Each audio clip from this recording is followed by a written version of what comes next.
Bitcoin's down like over 20%, like 25%, something like that. Yeah. Like people Yeah. saying it's over. I mean, like, look, I am no trader, and you don't get trading advice on Bankless, at least not good advice. Generally, That's it's for like sure. that's not why you're tuning in every week. But like, this one is so easy to freaking This call, is David. so easy. The, This is the so answer dumb. to the question is it over yet? Have we topped? The answer to that question, let me give it to you. Bankless Nation, it is the last Friday of January, and it is weekly roll-up time.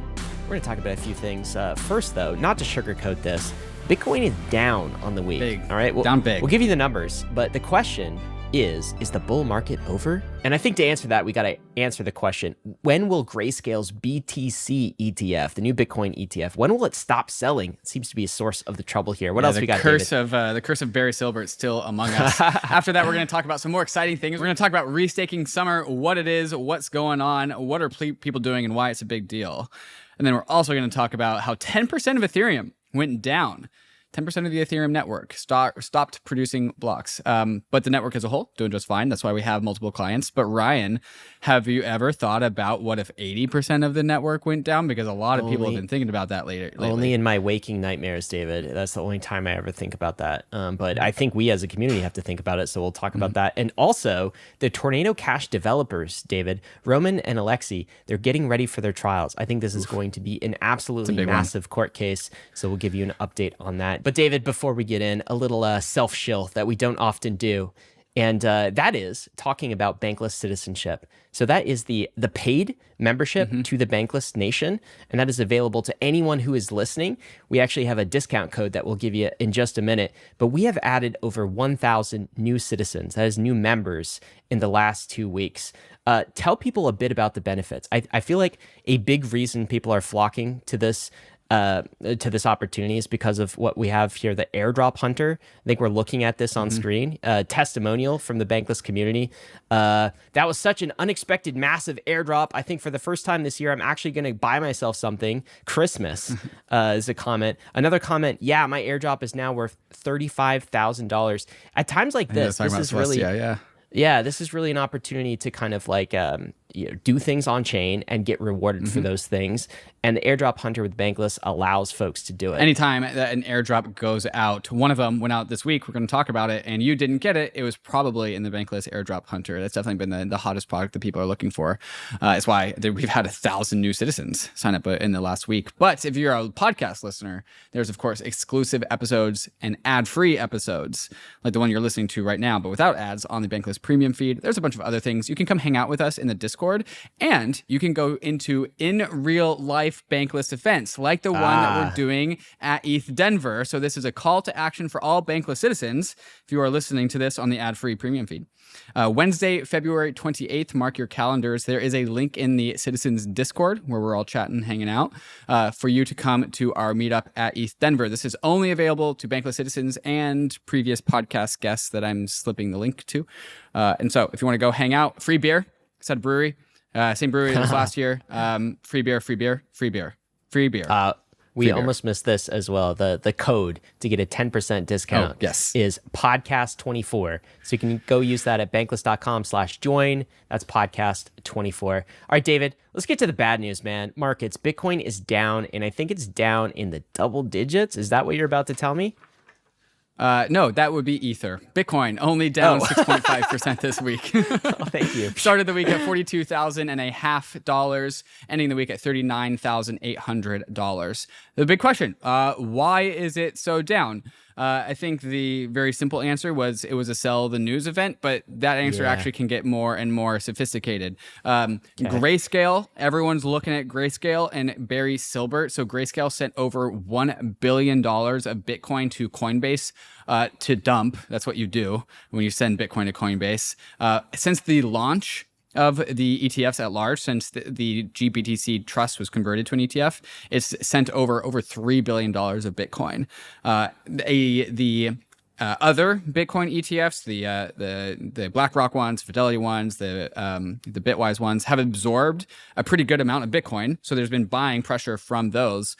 But it's hard to ignore the absolute gargantuan sell pressure that Grayscale has presented to the market. Grayscale currently holds over 500,000 Bitcoins. That's $20 billion. People are just waking up to the 20%, the 1.5% fees that the GBTC is charging. But there's been speculation that there's actually not very much conversion from GBTC to other Bitcoin ETFs. Nick Carter, I think, put out just like kind of a ad hoc number of like 20 to 30% conversions where other people are just selling. They're just trying to get out. They're finally recapitalized after the Bitcoin discount has been in the GBTC trust for so long that people are just hitting that sell button and they're getting out. Yeah, you know how sometimes it's sell the news and it's just like that's the narrative? Well, this is actual like outflows. This is actual selling of Bitcoin that I think explains a lot of the down 6.5% this week. And like last week, I think we were in the double digits down for Bitcoin, right? Yeah. About 1 billion. It peaked out. Bitcoin peaked out at ETF. $49,000 and we are currently at $39,000, which, pretty big fall off. It's a big explainer. This is Matt Hogan here that says, this is not strictly speaking ETF-led sell-off. The ETFs are net buyers of Bitcoin. That includes Grayscale. This is an ETF expectations-led sell-off. The market front-ran the ETF approval by piling to both spot Bitcoin and Bitcoin derivatives. It is now expected larger net flows into ETFs than we've gotten so far, and is now unwinding that bet. Oh, that's what he's saying. There's a bit of an unwind. There's a diversity of opinions about like what's going on here. Matt is just saying the industry really placed bets on this being a massive buy the news event, and it was actually a sell the news event. Here's Vance Spencer, who says, my 2-cent guess on GPT flows is that very little of the outflows have been recycled into new ETFs. This was Vance's prediction, maybe 20 to 30%. I would think Grayscale and FTX are probably sellers in the neighborhood of $1 billion each, not recycling. That is 50% of flows. So the FTX treasury that is trying to source all the capital that they can, they didn't sell any of their GBTC up until now. Now that GBTC is an ETF, not a trust, now they are selling, which will eventually go into the pockets of FTX creditors. You want to hear a silver lining here, David? If that news got you down, Bankless listeners? Yeah. Okay. The silver lining is this. You know how they used to say that Litecoin is a silver to Bitcoin's gold? Well, it turns out Bitcoin that never made any sense to gold. Sure. Yeah, Bitcoin is silver to gold's gold. All right, here's what I mean. Bitcoin is now the second largest ETF commodity in the U.S. Just took that place. There used to be gold number one, right? In this former monetary unit, it still has consumption value as like a consumable type of asset, commodity asset. Silver is number two. Now Bitcoin is actually number two. So I'm sorry, silver. Got to get out of the way. By a lot, too. The Bitcoin ETFs are coming in at $27.5 billion across the 11 ETFs that they have. Wait, $27.5 billion? Yeah. Well, I mean, you take the Grayscale Trust, which is $20 billion right now. It's no longer a trust. It's no longer a trust. It's an ETF. Correct. Now it's an ETF. Yeah, with outflows. But they had years of doing that, is what you're saying. Correct. Right? Exactly. It started from square one at $20+ billion. Silver. So $27.5 billion in BTC trusts. Number two. Silver, 11.5. So we're already almost like 2.5xing silver across 5 ETFs. Just out of curiosity, what's gold, David? Gold, $95 billion. So Bitcoin is a very far distant second to gold, but we are so young in the Bitcoin ETF lifespan. That is totally within striking distance. Yeah, that's within striking distance for sure. Gold had since in ETFs since 2004.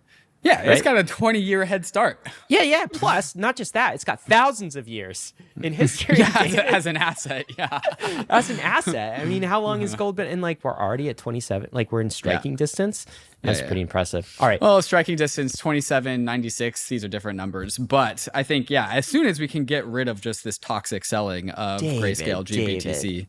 A 3x for crypto? What's that? That's easy for us. Yeah, that's a good point, actually. Actually, we don't even need necessarily any more Bitcoins to flow into the ETFs. You actually just need Bitcoin to triple. And so, if we have half of each, it's easy. Yeah, gold's done for. Sell your gold, everyone. Sell your gold. Baby boomers, sell your gold. Let's switch to Bitcoin. All right. Let's talk about the ETH price, though. You said that was down in the double-digit territory. And thanks to KRAKEN for these glorious charts, by the way. So we can really see how bad ETH is down in high fidelity and modular charts. Candles. Yeah, look at those red candles. It's kind of ugly, but it's beautiful when we view it like this as well. So what are we at right now? Yeah, so Ether down 13% on the week. Started the week at 2,500, ending the week at 2,200, which of course means the ratio down 6%. Ratio touched 0.06. Now it's at 0.055. Sad. Did you know this though, David? On January 24th, actually, you did know this because you mentioned this. On January 24th, we hit over 2,700 ETH in the KRAKEN charts. Can you believe that? Yeah, 2,700. That was what really were high. you doing on the 24th? Because I don't remember that. Usually, I like. I was climbing mountains. As soon as I got back from the mountains, we started dumping. Wait, what day is that? Oh shoot, the 12th? That's 2024. I said January 24th. That's why it was the 12th. That happened the 12th. Yeah. So you're climbing mountains. So I should have been paying attention. I was climbing mountains when it was going up, and then when I came back, it started going down. All right. Weird. Well, I have a solution for that, David. I should go find some mountains. Yeah, we want an Ethereum ETF, okay, and we want all-time highs back again. So go climb some mountains. ETH Bitcoin on the ratio. What are you looking at? 0.055, and then the total crypto market cap 1.62. As far as L2 updates, these updates are always brought to you by Ryan, Mantle. before we get to the layer twos, I just got a tweet notification on my phone from the DB with like it announces like big news in the crypto space. US files notice to sell $130 million of Bitcoin seized from Silk Road agent. Oh. we're just gonna like the United States government telling us they're gonna dump $130 million. $130 million? Yeah. I guess we can absorb that. Yeah, it's not that much. It's just hilarious. It's like, here's a brand new reason no one saw coming for $130 million more dollars of Bitcoin sell pressure. They know they need to like not broadcast their sells. Their right? sells. Then they get a lower price. There's some trading advice to to the U.S. government, the justice over there. Yeah. Maybe that's not what they're optimizing for. I don't know. Anyway, okay, back to layer 2 update. This is brought to you by MANTLE, which is a new and up and coming layer 2 that David and I enjoy. It's also growing real fast. Speaking of growing real fast, look at our scaling factor on the week. So remind us what scaling factor is, because it says 6x. So what are we talking about with scaling factor of L2s? We're talking about 6 Ethereums. So we have the Ethereum layer 1, and then we have the aggregate transaction volume of all the layer 2s on Ethereum.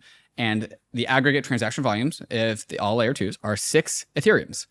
So 6x Ethereum. So we saw that one big spike where we got to like 8 or 9 or 10 Ethereums. But that's the one where Ordinals took down Arbitrum, and then they updated their client and then everything's fine. Six. When 10. When sustained 10. Once we hit 10, we're never like, this chart doesn't go down. This isn't a price chart where it goes up and it goes down, it goes up. It's an up only chart. Because scaling is up only. Transactions per second is up only. Yeah, it's up only. And it's like, we're going up like 1 Ethereum at a time. Like 1 month is 6, the next month is 7, the next month is 8. But sometimes we're gonna start going like by 2 a month, and then we're gonna go by like 5 a month, and then we're gonna go by 10 a month. And that's just how it's gonna look. Speaking of going up, David, let's talk about some coins that were going up. There's a bunch here, BitTensor, Manta Network, but you want to focus on one, which is, I believe, the UMA token. What did UMA that do? protocol, yeah. So UMA just completely repriced itself. It went from $2 to above $6, coming back down to where it is at just below $5 right now. UMA, that is Universal Market Access. Pretty old protocol, I'd say, like really old protocol, like 2018, 2019. These are also the same people behind the Across Bridge. So this new Oval protocol, they just announced it this week. That's why the price pump happened. They announced this thing called OEV. Maybe it was already a thing. Oracle extractable value. So when Chainlink has stale data and then they update their price feeds, because that's what they do, whoever can capture the change in liquidations or the change in Uniswap pools or like whatever, somebody gets to have the first opportunity of arbitrage as a result of updating oracles across DeFi. And UMA just announced this Oracle value extraction layer, aggregation layer, where instead of just allowing MEV to happen as a result of oracles, you can bid for that. Pretty like common design pattern. And it just created like a 2.5x increase in the UMA price. So that is why UMA is the mover of the week this week. Yeah, I mean, that kind of makes sense, right? Because it's a new value accrual mechanism for an old token, which is kind of a forgotten token. Yeah. No offense, Hart. All right, David, let's talk about the other thing that's flying high this week, which is the S&P 500, my friend. Did you know that my favorite stocks are at all-time highs? And I by a lot, too. Yeah, let's look at this chart. Look at this chart. This is S&P price. It's just barely off its all-time high, I guess, in the last like couple of days. But I mean, look at this, man. Like, yeah, no, just it's ascent at its up. all-time highs. It's at all-time highs. And so this is like there's a big decoupling going on between the crypto markets where like we ran up from, below $1 trillion to like almost 1.8 trillion, and now we're down to 1.6 trillion. And everyone's super bearish, and they're like, "Oh, is the bull market over?" Meanwhile, That's what Jim Cramer says, David. He said it's over. He said Bitcoin is topped. Meanwhile, the trad markets are up only, and Bitcoin and crypto at large has been more coupled to trad than not as it's grown bigger. And so I think this is just perfect signal of just like, yeah, we had this like run up in price. We're recovering from the Bitcoin ETF party. We're a little bit like hungover at the present moment, but like overall markets are definitely healthy as a whole. Like risk on assets are definitely a thing. We still got the Fed pivot. Bitcoin's down like over 20%, like 25%, something like that. Yeah. Like people saying it's over. I mean, like, look, I am no trader, and you don't get trading advice on Bankless, at least not good advice. Generally, like sure. That's not why you're tuning in every week. But like, this one is so easy to freaking call. This is David. so easy. The answer to the question is it over yet? Have we topped? The answer to that question, let me give it to you. Is no. No, it's we have no. not topped. This is so easy. Like this is just like this is what you see. Bull markets will give you opportunities. They will give you shakeouts. Real dumb ones. They will give you times where it's going to go down 20%, 30%, 40%, right? You could even see 50%, and it definitely depends on the asset, right? But like what this is sort of a shakeout. If you're still a buyer, a net buyer, it's a buying opportunity. That's all I see. I don't know. Look, could be wrong, but like 98% certainty, we ain't seen the top. That would be, this would be the dumbest bull market ever, and it would just be contrary to all of the like ways everything has ever played out in crypto.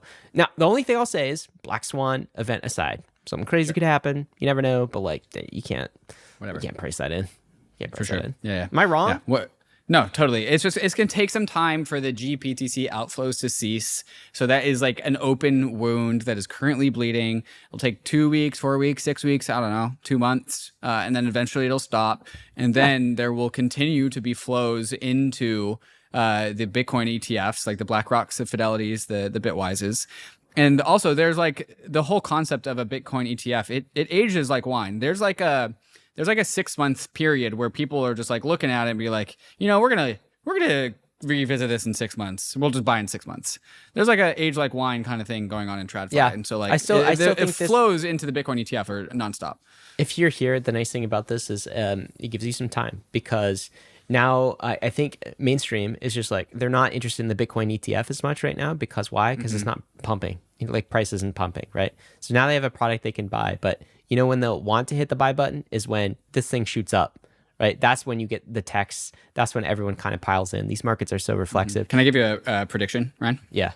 What's that? So markets have memory. We all just watched the Bitcoin ETF happen. Now the ETF approval is like going to be a known sell the news event, and we have the ETH ETF later this year. There's an update for that later in the show, May or August or something later this year. It'll get approved probably this year, like most likely, more likely than not. And then the market is going to be like, oh, it's going to be a sell the news event because of how the Bitcoin was a sell the news event. Except we also have the ETH trust. It's just meaningfully smaller than the GPTC trust. And so I think my predictions are more like the market's just going to be kind of confused going into the ETH trust, because the ETH ETF approval, because they're not going to know. It's not going to know if it's a bullish or bearish event. It'll be more muted going into it, but then post it will be more bullish, is what I'm saying, is my prediction. David, you're getting dangerously close to trading talk, my friend. Hey, these are words, not actions. Oh, you're just going to hold all the way through that. I'm not going to do anything about it. That's the way to do it, man. All right, what do we got coming up next? Coming up next, we're going to talk about restaking. We got some updates from the Eigenlayer LST caps for deposits. We also got some LRT protocols to talk about and the emergence of LRT-Fi with something called Pendle. It gets more and more risky. We progress into the conversation, so we're on the frontier of restaking. And also, a bug in Nethermind takes down 10% of Ethereum. Not that big of a deal, but what if it happened to Geth? And then also Tornado Cash developers preparing for trial, and they need your help. So we're going to talk about all of this and more. But first, a moment to talk about some of these fantastic sponsors that make this show possible, especially KRAKEN. If you do not have an account with KRAKEN, consider clicking the links in the show notes. So getting started with KRAKEN today. KRAKEN knows crypto.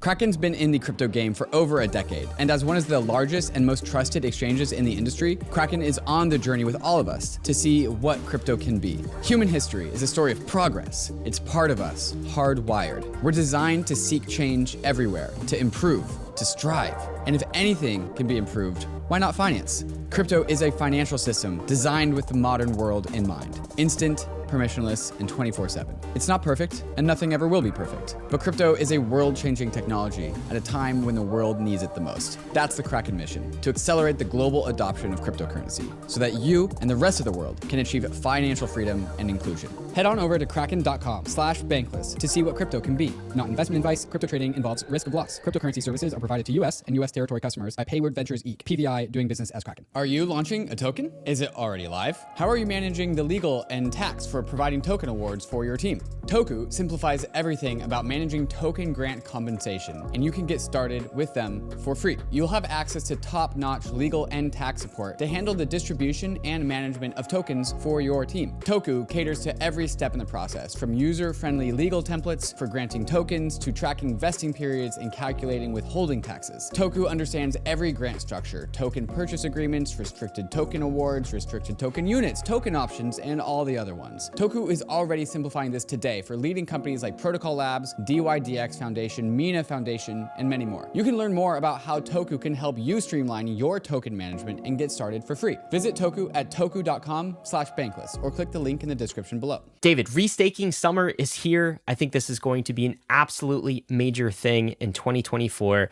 We got to talk about the liquid restaking token wars, the LRT wars. But in order to do that, I'm looking for a base level explanation of what restaking is and why we're so excited about Restaking Summer. David, we've got a screen pulled up, which is the total amount restaked inside of Eigenlayer. That amount is 815,000 Ether. So that's like $1.5 billion. Can you explain what is going on here? Yeah, I'll explain what is going on, and it'll end up leading into why the liquid staking wars are so hot right now. 815,000 Ether deposited into Eigenlayer. 330,000 of that is natively restaked. And this just means that people running Ethereum validators have set their withdrawal credentials, as in when they withdraw their deposit from Ether staking, it goes to Eigenlayer first, and then it goes to their wallet. And that is what restaking is. If Eigenlayer restaking is you stake your ETH, you stake it again, and Eigenlayer has control over additional slashing conditions for Eigenlayer networks that will come online when Eigenlayer mainnet hits in Q1, Q2.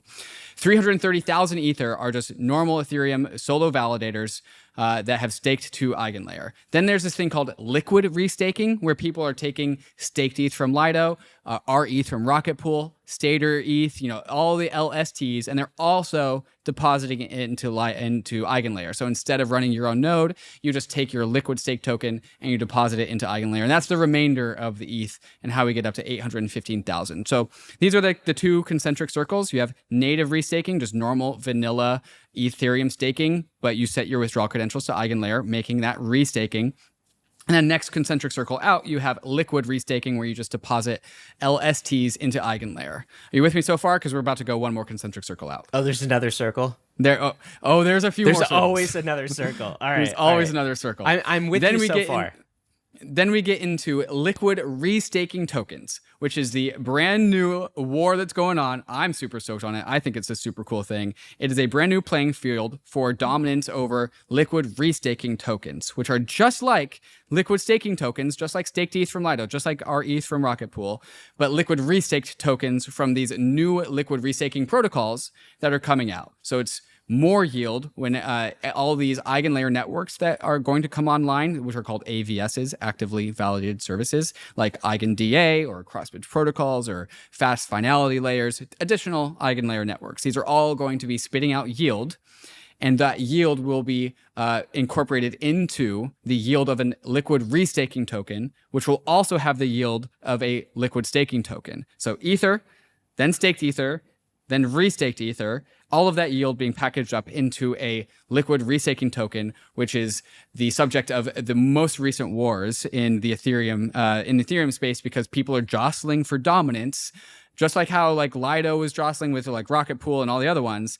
but it's all over again. And so now applications, liquid restaking protocols are jostling for dominance over the liquid restaking market. You with me so far? Yes. So let's talk about some details with the liquid restaking wars. But before we do, okay, so I think we need to take a step backwards because people are hearing restaking, they're hearing yield. Yeah. Why are people restaking their ETH? So again, what is restaking? You take your ETH and then you stake it again. And so what that means is you are lending out the economic security of your Ether to somebody in exchange for what? You're getting some type of yield, or there's some expectation of yield in the future, and there's some additional risks that you sign up for too. Is that what's going on? Are people staking their ETH with the expectation, restaking their ETH with the expectation of future stacking yield? Is that why they're doing it?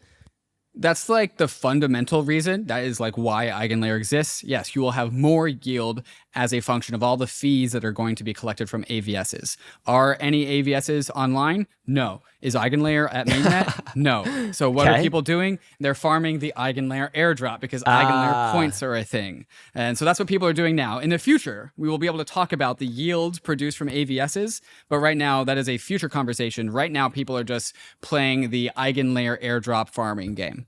Okay, so there's some speculation going on. And why are we focusing so much on Eigenlayer?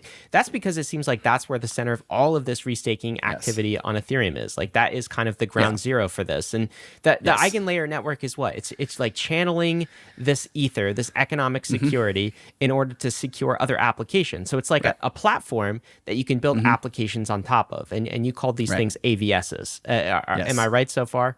That's right. Like think of Eigenlayer as Ethereum security as a service. And for networks that are not blockchains, any type of other network, like an Oracle, for example, or anything really. Yep.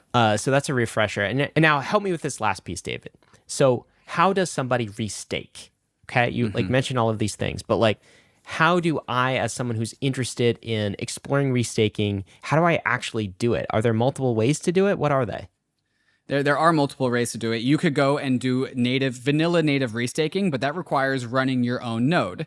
And so that's why people have opted for liquid restaking, which is just depositing staked Ether from Lido or RETH from Rocket Pool into Eigenlayer. The problem with that, Ryan, is that there are LSC caps in Eigenlayer. They have constrained the amount of deposits into Eigenlayer because they want to start slowly. They don't want this thing to blow up too fast, so they are responsibly slow starting the Eigenlayer protocol by constraining the amount of LST deposits into Eigenlayer. But native restaking has always been uncapped. That's actually the news that went out this week, is that they are postponing the raising of the cap by 1 week. So the new dates are somewhere between February 5th and 9th. And between those dates, actually all caps will be lifted because they are preparing for mainnet.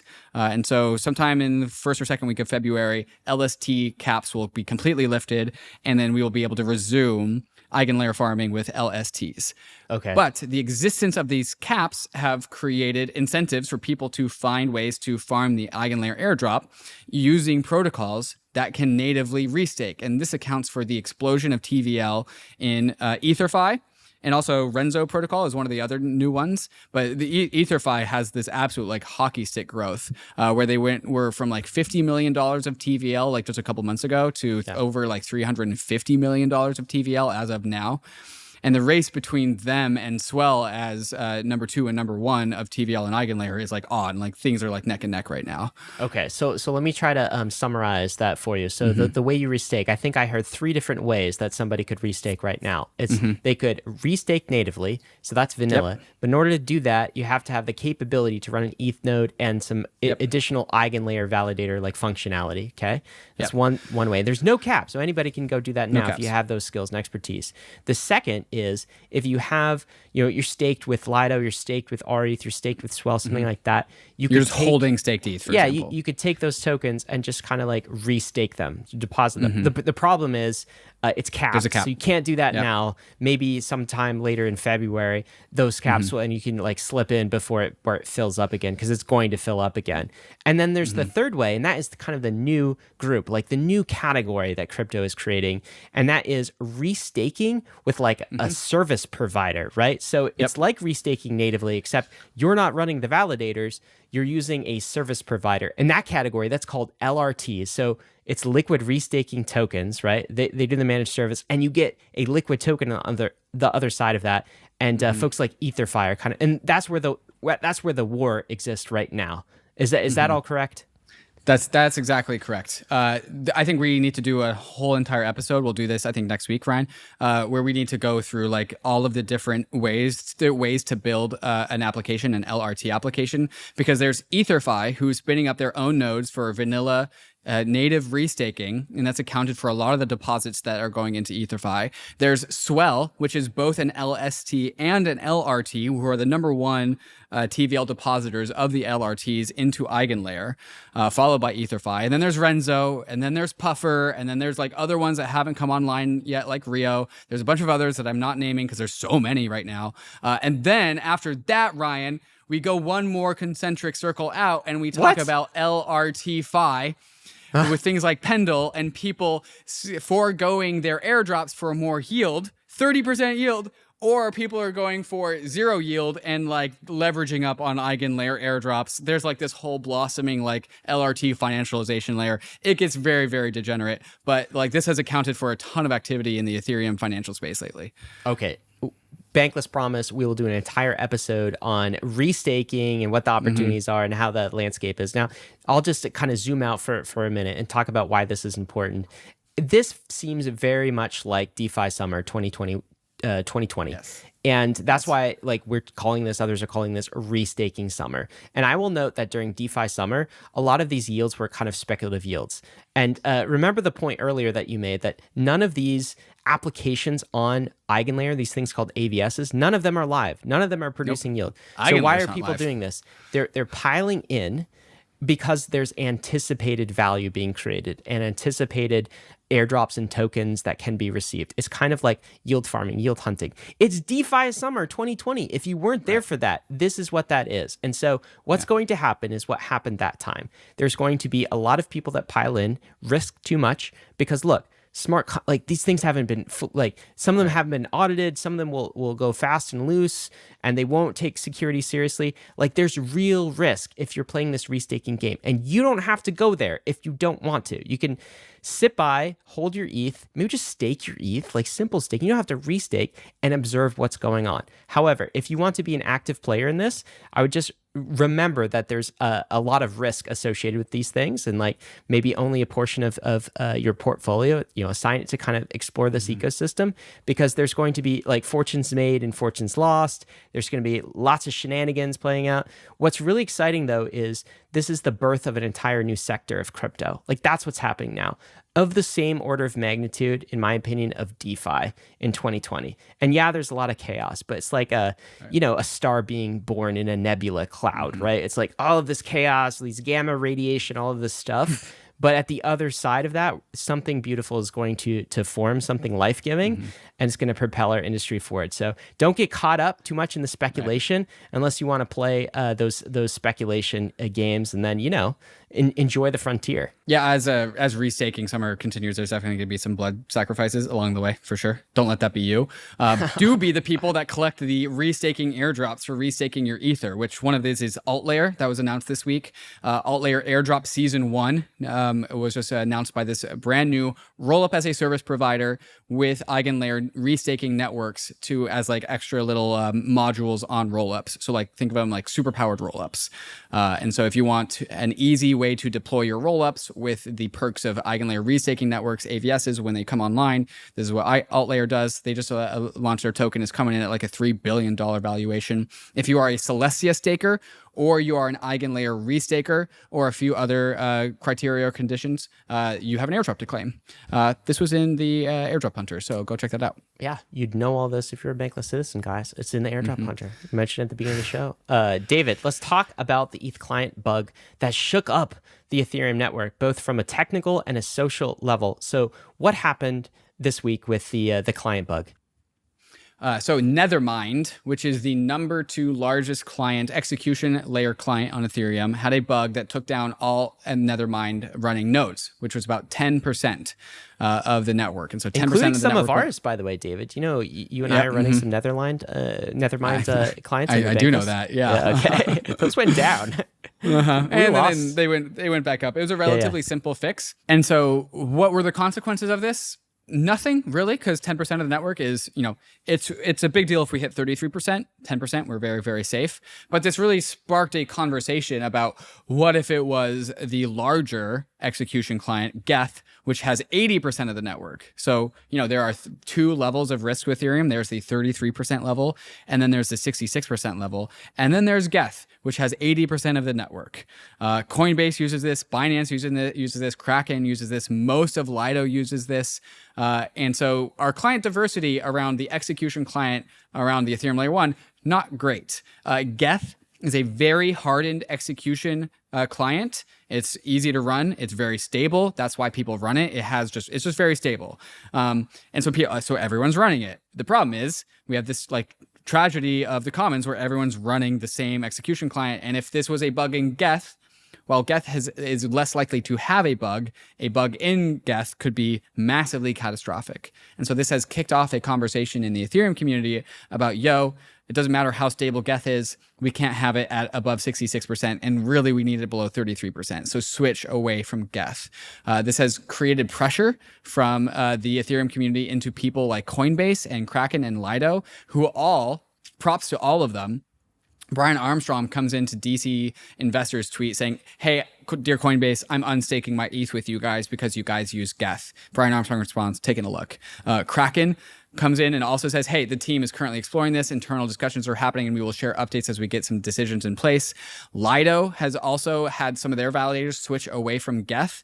And as a result, the Geth dominance in Ethereum has gone from 82% to 78%, I think is where it is now. So we're down 5%, which is great, but we still have got a long way to go. We need to get down below 66% bigly. Great summary, David. The only thing I would ask you is when you say massively catastrophic, if that was Geth or that was a kind of like a super majority client, what do you mean by massively catastrophic? Sure. So the network goes down, right? Like there's a liveness issue. It depends upon the nature of the bug. It could be anywhere from trivial to catastrophic. The thing is, because Geth is at 80%, whatever bug that is becomes Ethereum, where you could have a catastrophic bug in Nethermind, but Nethermind is only 14%. And so that doesn't become Ethereum. Since Geth is 80%, a catastrophic bug in Geth becomes a catastrophic bug in Ethereum. And so the worst of this would be an inflation bug mint in Ether, where Ether goes from 120 million supply to infinite supply. That breaks the network. We would have to do a socially coordinated rollback. Then there's other more trivial bugs where the network just stops finalizing, but it's just totally fine. That would be best case scenario. But the problem is any bug in Geth becomes a bug in Ethereum because it has such a dominance in the network. Got it. A few things to note, I guess I would say, is most other networks, not Ethereum networks, including Bitcoin, don't have multiple clients, right? So they have, they're basically all on their version of Geth. Only Ethereum. Right. But the other thing I would add is Ethereum's not really getting the benefit of its multiple clients if it's not actually running those multiple clients, right? And so that is kind of the call and the social push for client distribution. So maybe the network is self-healing due to this close call. Humans have to learn the hard way, don't we? All of us. David, what do we have coming up next? Coming up next, we got some updates on the ETH ETF timelines and some layer 2 updates as well. Why we're about to see a lot more Arbitrum Orbit chains coming into the fold. All of this and more. But first, I wanted to talk about some of these fantastic sponsors that make this show possible, especially MANTLE, one of the fastest growing layer 2s that's out there, who also has their own liquid staked ETH protocol, which might become a restaked ETH protocol. Hint, hint. Let's go hear from MANTLE right now. MANTLE, formerly known as BitDAO, is the first DAO-led Web3 ecosystem, all built on top of MANTLE's first core product, the MANTLE Network, a brand new high-performance Ethereum Layer 2 built using the OP stack, but uses EigenLayer's data availability solution instead of the expensive Ethereum Layer 1. Not only does this reduce MANTLE Network's gas fees by 80%, but it also reduces gas fee volatility, providing a more stable foundation for MANTLE's applications. The MANTLE Treasury is one of of the biggest DAO-owned treasuries, which is seeding an ecosystem of projects from all around the Web3 space for MANTLE. MANTLE already has sub-communities from around Web3 onboarded, like Game7 for Web3 gaming, and Bybit for TVL and liquidity and on-ramps. So if you want to build on the MANTLE network, MANTLE is offering a grants program that provides milestone-based funding to promising projects that help expand, secure, and decentralize MANTLE. If you want to get started working with the first DAO-led Layer 2 ecosystem, check out MANTLE at mantle.xyz and follow them on Twitter at 0xmantle. CELO is the mobile-first, EVM-compatible, carbon-negative blockchain built for the real world. And now, something big is happening. Introducing the CELO Layer 2. It's a game-changing proposal that's going to bring CELO's rapidly growing ecosystem home to Ethereum. Vitalik has shared his excitement for the CELO Layer 2 on the CELO forum, so has Ben Jones from Optimism. But why? The CELO Layer 2 will bring huge advantages, like a decentralized sequencer, off-chain data availability, and one-block finality. What does all that mean? Rock-solid security, a trustless bridge to Ethereum, and more real-world use cases for Ethereum without compromise. And real-world adoption is happening. Active addresses on CELO have grown over 500% in the last 6 months. With the CELO Layer 2, gas fees will stay low, and you can even pay for gas using ERC20 tokens. But CELO is a community-governed protocol. This means that CELO needs you to weigh in and make your voice heard. Join the conversation in the CELO forum. Follow @CELO.org on Twitter and visit celo.org to shape the future of Ethereum. Before we get into the ETH ETF stuff, I got to talk about the Tornado Cash trials. So the two of the developers behind Tornado Cash, which was a privacy protocol, set of smart contracts deployed on Ethereum, Roman Storm and Alexei Pertsev, are bracing for their trials at this moment. This, David, was an impassioned plea from Roman that he put out on Twitter. Let's go hear it. Hi, my name is Roman Storm. I'm a passionate software developer, and 4 years ago, I helped develop Tornado Cash, an open-source, non-custodial privacy protocol. A few months ago, despite my ongoing cooperation with US authorities, heavily armed FBI agents raided my home at 6 a.m. and arrested me in front of my 3-year-old daughter. My legal team and I are going to put forth a strong defense at trial, not just for my family's sake, but for the future software developers and financial privacy. Folks, I need your help. Whether you're a passionate developer like me involved with Web3, or just care about software and privacy, this legal battle will affect you. So please help contribute to my legal defense, because this case will set major precedent for years to come. Justice DAO has put together a number of options to donate. Will you support this cause? Every contribution counts. Thank you. Arrested in front of his children, David. I know many people in the Ethereum community who know Roman, and everything I have heard and everything it seems like at this point in time, he's just a typical open source smart contract developer, right? Of course, like there could be some other things revealed in the court cases, so we don't know for sure, but that indeed is what it looks like. And he was arrested for developing and deploying open source cryptography code on chain. So from my perspective, this is kind of like the US government. This is, I believe, FinCEN kind of leading the charge here, and of course carried out by the US Justice Department. It's kind of like them saying HTTPS is now illegal. You know, you're trying to encrypt communications.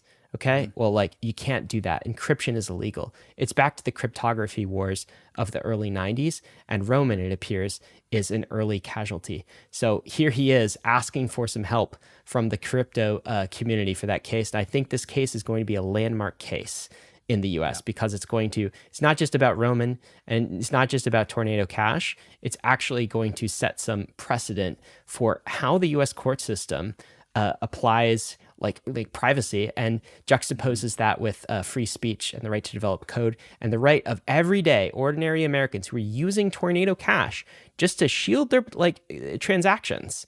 Okay, the same freedom that we have with cash dollars in physical form. Will they have the right to do that moving forward in any form? So that's what that's why this case is so important. I think the precedent can become even larger than that. It's not just about achieving financial privacy using crypto. The precedent that this is setting is that smart contracts can be illegal. That is the precedent that the DOJ and Treasury are trying to prove with this court case.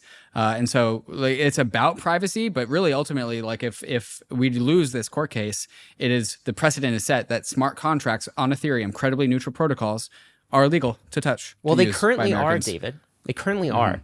So it's like this hasn't been contested in court, but if you are a U.S. citizen, reminder, you cannot use Tornado Cash smart contracts. Right. Like if you do, like I just wouldn't. Just don't do it. All right. It's Just like, don't do that. AML, Don't do that. like FinCEN has already talked about what the repercussions of that might be. So Roman's trial is going to be in September 2024. Alexei, his trial is getting started in the next 2 months. And if you want to get involved, if you want to help, there's a place where you can donate for the legal expenses for Roman and Alexei as well. We'll include a link in the show notes. It's Justice DAO. There's multiple ways to donate, including if you want to use fiat, GoFundMe. Hopefully they don't shut that down, David. I'll call this a Pooley moment, round 2. Remember when there was frivolous lawsuits going after the Pool Together DAO and all of crypto banded together to help support that legal case? This is one of those moments. I think the stakes are much higher. That's why we at Bankless have donated $10,000. Many other people have signaled their support on Twitter about their donations to help fund this case. This is going to be a matter of just like, can we get enough money into the hands of these lawyers who are defending our rights to be able to touch neutral, credible smart contracts on Ethereum? And so there's a link in the show notes if you would like to donate to this court case. All right, let's talk about the ETFs one more time in this episode, David. But this is not the Bitcoin ETF, the Ethereum ETF, the Ether ETF. It was there's something was delayed this week, which is the BlackRock Spot Ethereum ETF. I don't know how to parse this. Was this expected? Give me an update on this. This was super expected. So the SEC has postponed its decision on the BlackRock proposed spot ETF, citing the need for additional time to review the proposed rule changes.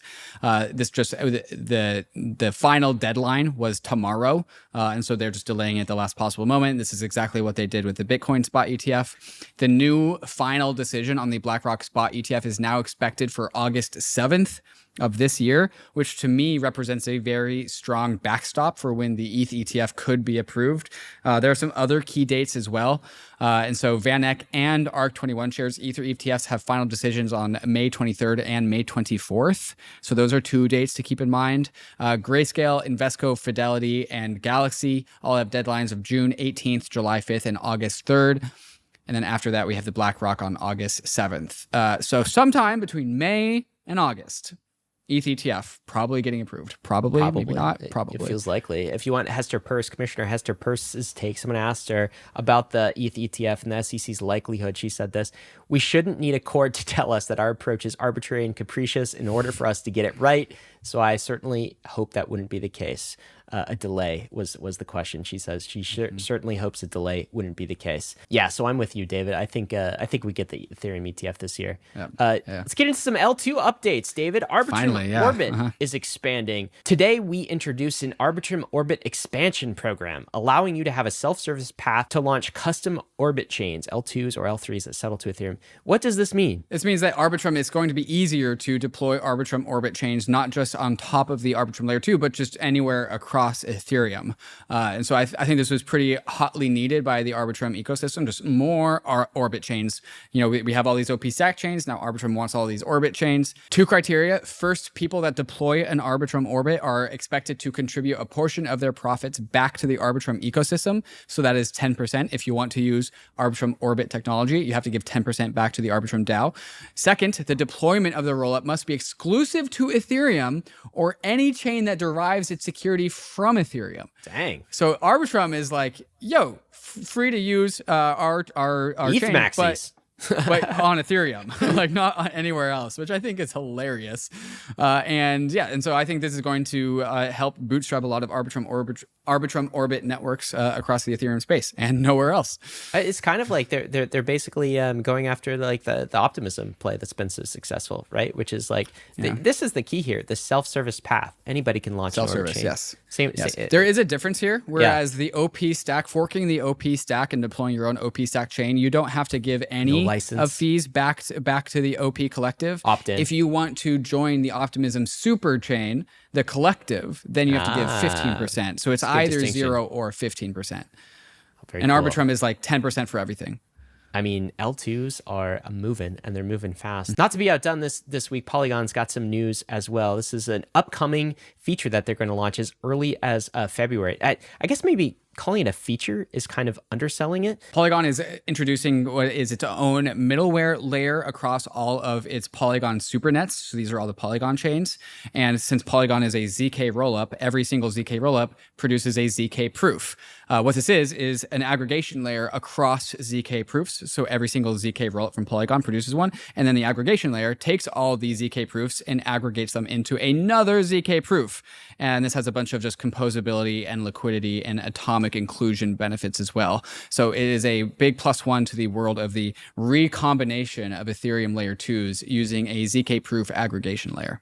Yeah, we actually did recording an episode with Justin Drake about this. It's entitled, it's coming out in a week or two. It's called Fixing Fragmentation. And he talks about like the promised land that Ethereum can get to, which is something he calls universal synchronous composability. Basically, right now, the experience of Ethereum is very fractured across all the L2s. Like you got to bridge from one L2 to the other, you got to switch chains in your wallet, all of that.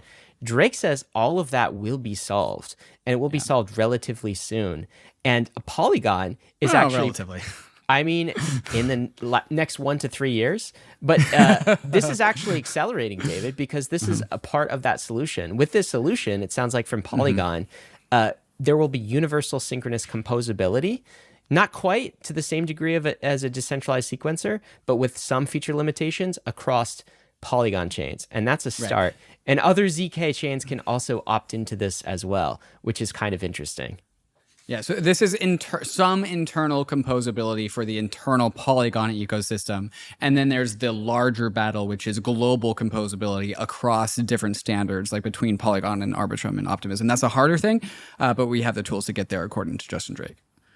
AEVO, they are migrating to Celestia DA. What is this? AEVO, which is a derivatives-focused layer 2 built on an OP stack that previously was using Ethereum for data availability, which is very expensive, has now migrated to using Celestia as for a data availability layer. So Ethereum for asset settlement, but Celestia for DA, now becoming modular.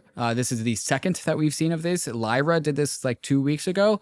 I think we're about to see many, many, many more of these because that's just what the incentives played out. We saw Lyra paying 40 Ether a month in fees to Ethereum layer 1. And then as soon as they pivoted to Celestia DA, half an ETH. AEVO, I'm sure, is doing the same thing, and then you're gonna see more of these for sure. So that was the roll up this week. We got to end with this, the meme of the week, David. What are we looking at here?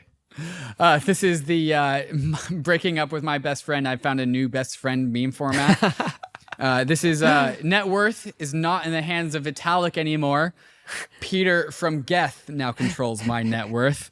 And this is when you learn that a bug in Geth could wipe out 90% of your network, of the net worth of Ethereum, if we let that happen, which is why you should switch to a minority client.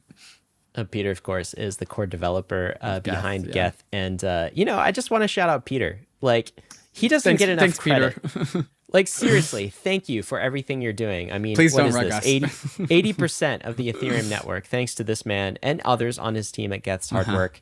And we appreciate you. Thank you for keeping our net worth safe, I guess. I remember, okay, so I did an interview with Peter at last DevCon. I think it's one of the few interviews that Peter's ever done.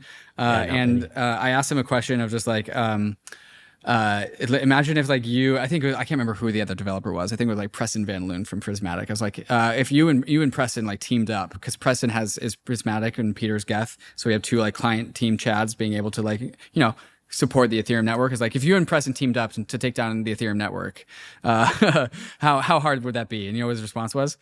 What? Why do I need Preston? Oh man. Nervous laughter. Does that make you feel good or no? Peter.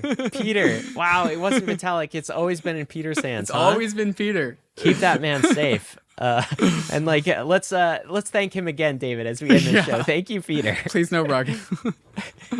Well, that's a perfect time to end with risks and disclaimers in a minute. But first, we disclose both David and I are advisors for EigenLayer. Also, we're investors in some of the L2s mentioned, and Bankless Ventures is an investor in some of the restaking protocols we talked about. As always, you can see a link to all of our disclosures at bankless.com/disclosures. Crypto is risky. So is staking. So is restaking. So is whatever we think of next. You could lose what you put in, but we are headed west. This is the frontier. It's not for everyone, but we're glad you're with us on the Bankless journey. Thanks a lot.